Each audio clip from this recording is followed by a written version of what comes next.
Kenapa? Mana nombor 12 aku? Isu Lepas ni mesej tak reply. Weh, aku mesej tenang-tenang bawah. Aku dah kampung. Why? dekat SVG punya catwalk. Saya tukar seluar je, kau boleh tak? Atau kau nak tengok saya tukar seluar? Ini live. Saya tak pernah buat benda-benda macam ni. Jangan kau pejam. Aku nak promote video. Jangan kau pejam. Kanda cakap hai. Gulak bro. Ye bro. Kanda cakap hai. 758 kau lagi 2 minit saya nak tap screen 200k. 200k. Now. Sekarang. Kanda nak hantar video Mak Noah Wadidau Kanda. Oh, saya tak buat lagi lah video.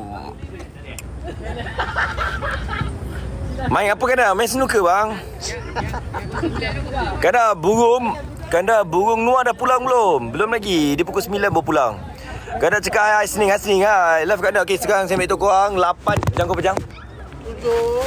7:59. Akak kena beritahu 8 3 minit bagi tahu saya.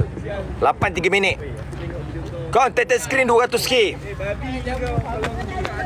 Kan akak-akak abang-abang yang mana yang tengok otot saya nanti, abang yang kakak akan rasa macam abang akan kegeluruan. Akan rasa macam sting. Okey, abang kakak. Cukup 200k saya buka baju dan terus post konten YT. Kau janganlah aku rembat kau ya. Nombor 12. Kanda ada tatu ke? Ya.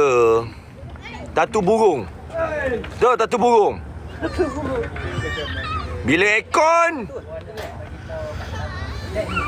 penat. Tap screen lah. Assalamualaikum Nam. Okey, cukup 200k like saya buka baju. Yang mana nak tengok otot saya? Saya belanja bak muscle sini dulu Okey, kau dah nampak sini pun dah naik. Allah kantoi pula tak besar.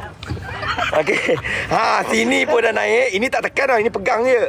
Tak tekan. Ni kalau tekan naik lagi ni. Kalau korang nak tengok saya punya otot bahagian perut ada berapa, saya boleh beritahu ada 8. Tapi 2 jatuh bawah. Korang kena faham benda tu. Tak mau tengok otot kan dah. Cukup 200k like. Jam kau apa kakak? Okey, pukul 8 dah korang Okey, saya nak beritahu korang 4,500 ni kita buat something yang big. Sebab apa? Bila kita buat satu benda yang besar, korang tengok malam ni, saya akan post sekarang ni 4,700. Korang terus pergi dekat YT saya sekarang dan korang komen ke Kanda. Saya nak 4,800 ni komen sekarang, okey? Kam? Bukan kau ke? Bukan, aku nak promote video aku. Jangan lupa tengok lagu Arul, Kekasih Bayangan. Paling taik dia. Video lagu baru dia korang. Pertama kali. Terakhir kali. View apa sekarang? 4K. Okey, tambah lagi 5,000k cukup 10,000. Malam ni aku nak 50. 50. InsyaAllah. Lepas tengok. Korang nak komen saya. Ya, kau slow volume lah boleh tak? Korang nak komen saya fan ke Kanda kat YouTube pun tak ada masalah. Okey kau. View je. Tapi lepas tengok YouTube saya, okey? Okey, pukul 8 saya akan post sekarang. Saya nak 5,400 terus serbu YT saya sekarang, okey? Saya gerak dulu korang. Bye bye. Assalamualaikum. Saya akan tunjuk otot saya sambil live ni. Korang stand by. Pergi tengok YT saya. Cukup 100k saya tunjuk otot saya sekarang.